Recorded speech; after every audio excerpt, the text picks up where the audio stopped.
მსოფლიო საინფორმაციო საშუალებანი ყოველდღიურად გვაუწყებენ ახალი სენსაციური მარშრუტების, მოგზაურობის უახლესი ფორმებისა და ფათერაკების მოყორულთა და უცნაურ ადამიანთა ახალ-ახალ სახელებს.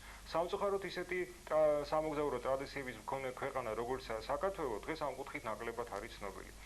საბედნიეროდ იყვნენ ადამიანები, რომლებმაც გამოიჩინეს ერთგვარი მოხერხებულობა, ელასტიურობა, გაუძლეს გასაჭირს და ზოგჯერ მრავალ კომპრომისზე წასვლითაც მოახერხეს მნიშვნელოვანი ექსპედიციებისა და სამოგზაურო მარშრუტების მოწყობა.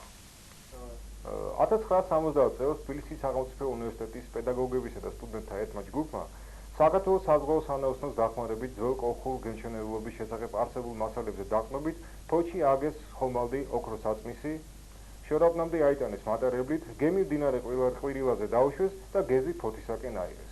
საინტერესოა ის თუნდაც ტანსაცმელი ჩვენ შევკერით აი ძველებური უფრო კოლხური იყო ვიდრე თქვა ბერძნული. იმიტომ რომ ის ნიშან თვისებები რაც ქართულ ტანსაცმელს კოლხურს ჰქონდა ის შეუნარჩუნეთ ჩვენ თუნდაც ის სიცოცხლის რტო ჰქონდა გაკეთებული აი პერანგზე რომელიც გვეცვა კვართზე უფრო სწორად. ამ ჩვენს ხომალდზე არსებული შვილდისრები, შუბები და ესეთი ნივთები წამოღებული ჰქონდა იმ ხანად დამთავრდა გადაღება კინოფილმისა დიდოსტატის მარჯვენა და აი ამ ფილმზე რაც ჰქონდათ ეს ყველაფერი ჩვენ მოგცეს სხვათა შორის უსასყიდლოდ მე ახლა მახსოვს არაჩვეულებრივი დიდოსტატის ხელით გაკეთებული ამოსხმული ქალამნები იყო ესა საბარკულები ქვია ესეთი ყაპუჭები იყო ტყავის შეკერილი და სიტყვით რამდენიმენაირად სახეს ვიცვლით ხოლმე თუ საჭირო იყო ეს. მოგზაურობის იდეა, ოქროსაწმისის მოგზაურობის იდეა დაგვებადა ჯერ კიდევ 1969 წელს, როდესაც ჟურნალისტი გვანჯი მანია და მე მოგზაურობდით ყოფილი საბჭოთა კავშირის რესპუბლიკებში.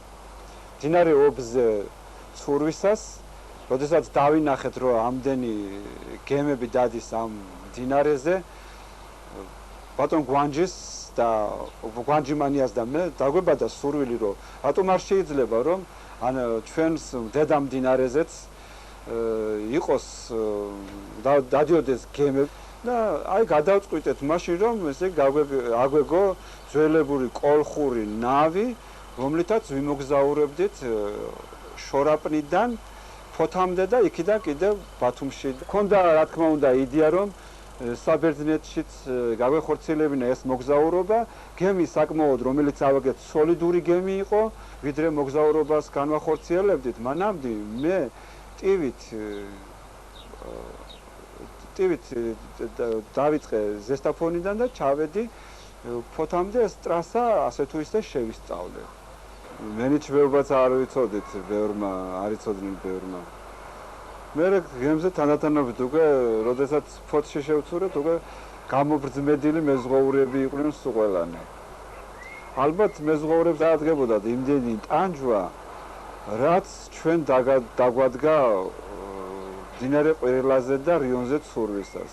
იმიტომ რომ მთელი უბედურება ის კი არ იყო, წყალი გვაკლდა ხანდახან, ესე იგი მეჩეჩებზე და ირიყებოდა მეჩეჩებზე გემი და მე მთელი პრობლემა იყო ამ გემის მეჩეჩიდან ჩამოხსნა.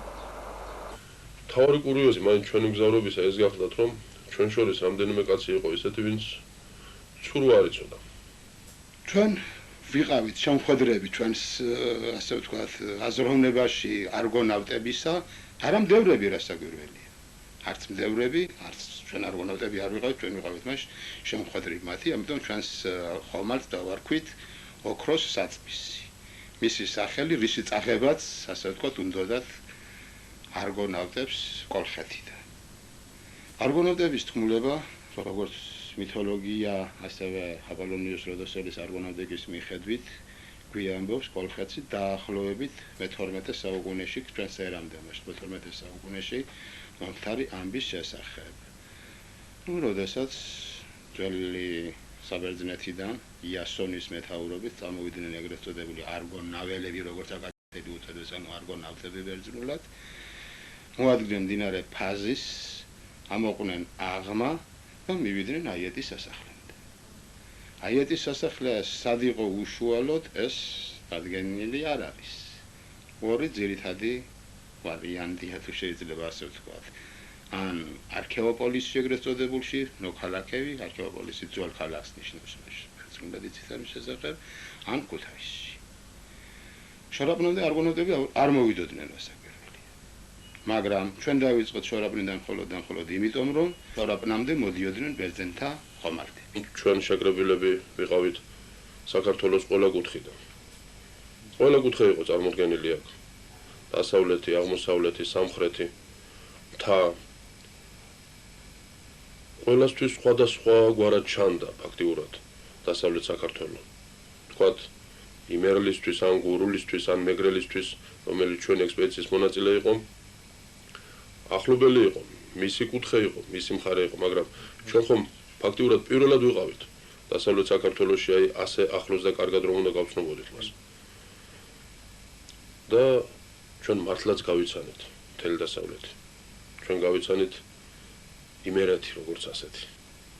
როგორც საოცარი კუთხე საქართველოს. ჩვენ გავიცანით სამეგრელო. და ეს გაცნობა, ეს შეხება საქართველოს ამ კუთხეებთან იყო ბუნების გაცნობასთან ერთად, წყალთან ერთად, მდინარესთან ერთად, ყოველდღიურ ცხოვრებასთან ერთად, გაჭირვებასთან ერთად და ხალხთან რაც თავარია. იმ ადამიანებთან, რომლებიც ჩვენ ხვდებოდნენ როგორც ძველი კოლხეთის რაღაც გახსენებას. ალგოლებები უამრავი იყო. ჩვენ მეგონა რომ და ყველას ეგონა რომ ეს მაქსიმუმი 5-6 დღეში უნდა დამთავრებულიყო და ჩვენ დავიწყეთ ეს ოქტომბრის თვეში და 5 დეკემბერს დავამთავრეთ. გზაში ძალიან დიდი ორკვირიანი შეჩერებები ჰქონდა ხოლმე. შეკრებილი იყო ისეთი ახალგაზრდობა, რომელმაც გადაიტანა ეს მძიმე გზა. 22 კაციდან ბოლომდე ცოტანი ჩავედით მართალია, მაგრამ ვინც გამოეთიშა ექსპედიციას, გამოეთიშა მძიმე ტრავმის შედეგად. ან სერიოზული დაავადების შედეგად, ან ამ ბრძოლას ვეღარ გაუძლო, იმიტომ რომ ფიზიკურად მოუმზადებელი აღმოჩნდა. ვარციხესთან იქ დაბანაკებული როდესაც ვიყავით, ღამე გვეძინა ნაპირზე კარვებში.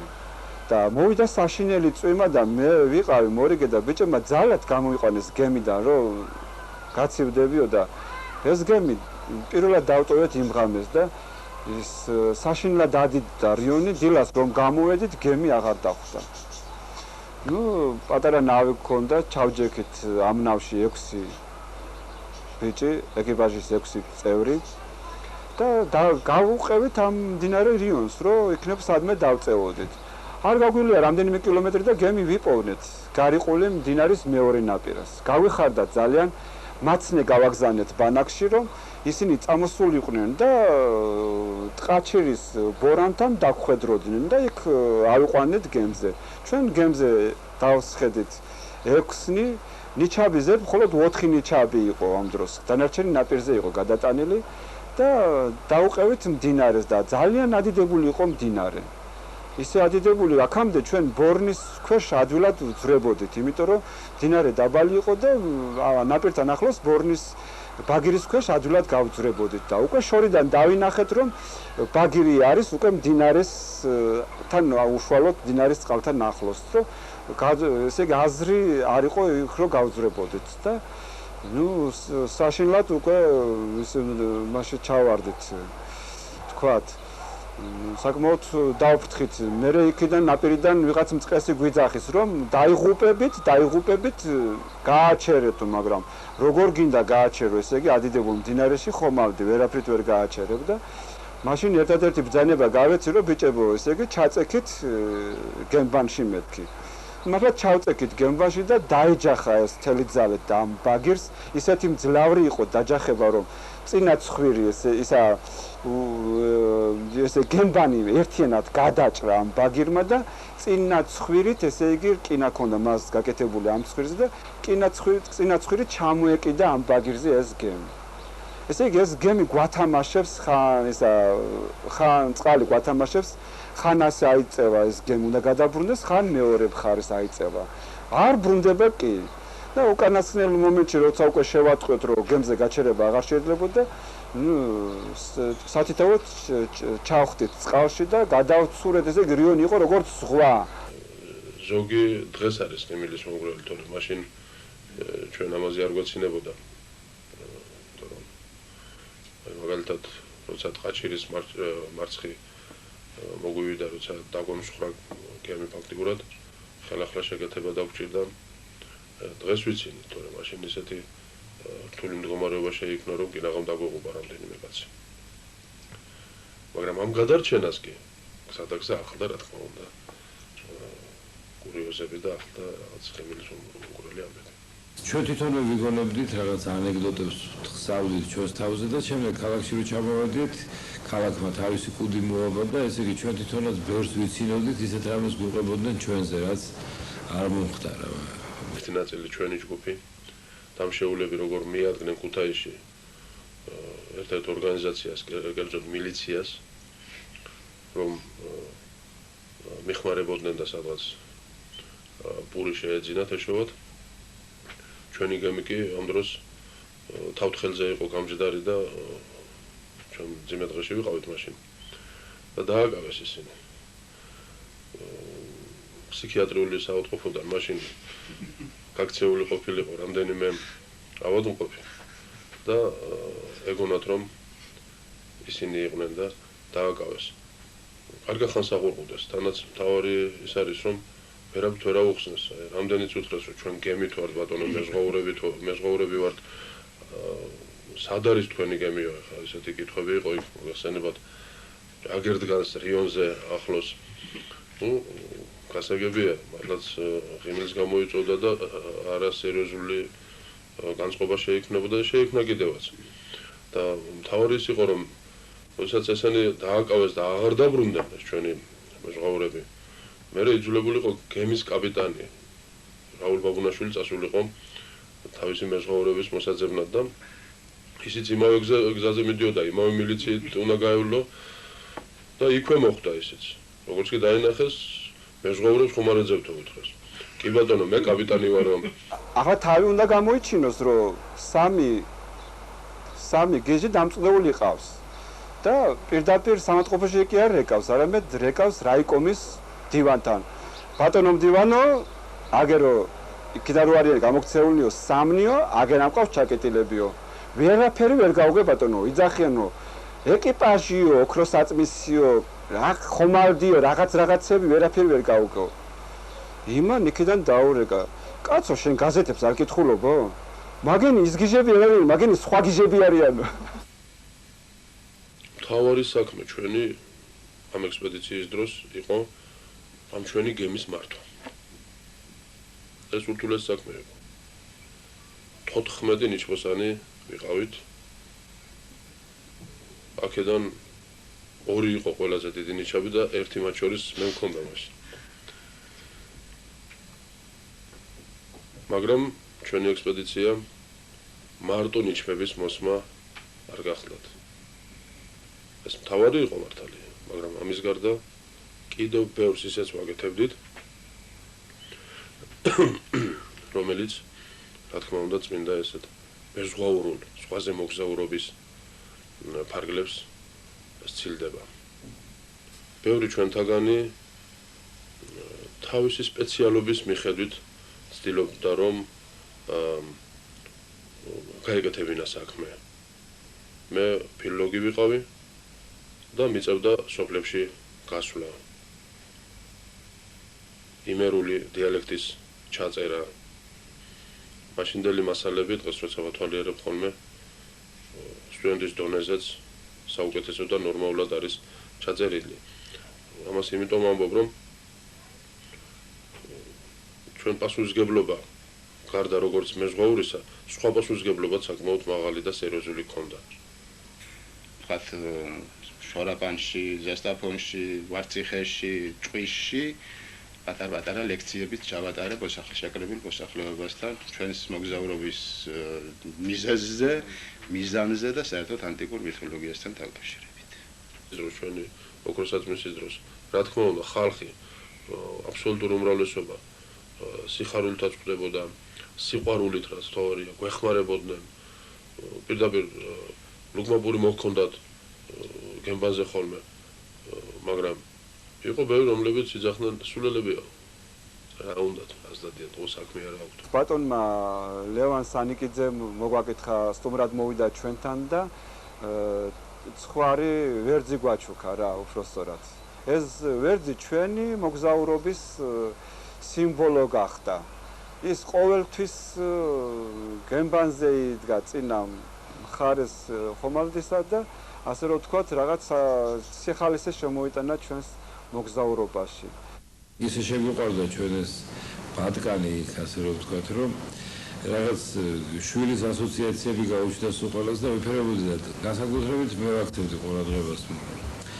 და მედიცინური ყურადღებით არ ვიცოდი ჩვენ ჭადს იქ ბალახი არ იყო ერთი და ჭადს თაფლში ამოუწევდით ხოლმე თაფლი ქონდა და აი ამან მოგლა კიდევაც ეს ბატკანი და მახსოვს ის დამწუხრება რაღაც ძალიან დიდი რაც მოხდა მაშინ და რომ მე თეთრზეწარში შეახვიეს და ჩაუშვეს იქ სადაც რიორი ერთვის შავ ზღვას და შევედით კიდევაც ზღვაში ეს იყო უკვე დეკემბრის 5 როგორც მოგეხსნა არ დამავიწყდება როდესაც ხომალდით მივცურავდით ყვირილაზე სიმონეთის მახლობლად ტყესთან ახლოს მდინარე შემდორებული იყო და იქ გემმა ნაპირთან ახლოს ჩაიარა და ამ დროს მოხუცი ქალი გამოვიდა ასე 80-85 წლის ქალი იყო ხნიერი ქალი გამოვიდა მდინარის ნაპირზე და მის წინ რომ რაღაც საოცარი სურათი გადაიშალა მოცურავს რაღაც უცნაური ხომალდი ამ ხომალდზე არიან ბიჭები ჩაცმული რაღაც ძველებურ უცნაურ ტანსაცმელში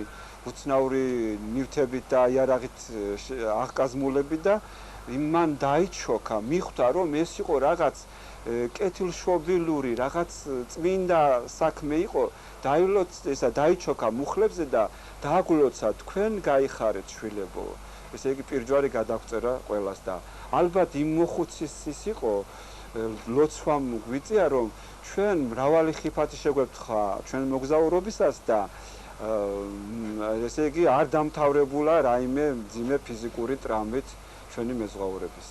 მე რო დამთავრდა ეს ყველაფერი, მე ჩამოვწერე დასაწყისიდან ბოლომდე სულ ყველა ნიუანსი რაც კი მოხდა და დაახლოებით 150-მდე ის არის რა ქვია ამბავი სათაური ჩავიწერე რომ ეს რაც ხდებოდა იქ რაც ყველაზე მნიშვნელოვანი მოვლენა იყო. მე რამდენიმე ხნის უკან თვალი გადავარდი დიდი ნაწილი მახსოვს რასაკვირველია მაგრამ იქ არის ისეთ რაღაცები რომ უკვე ვეღარ გავიხსენე ეს რატო ჩავიწერე.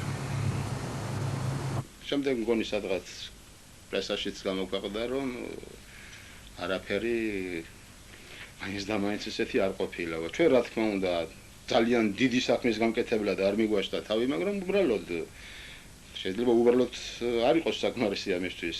გავაკეთეთ ის გავიმეორეთ რაღაც იმგვარი, რაც მოხდა დაახლოებით საქართველოში მდინარე ყვირილაზე, მდინარე რიონზე და გაზისის შესართავში დაახლოებით 32-33 საუკუნის წინ.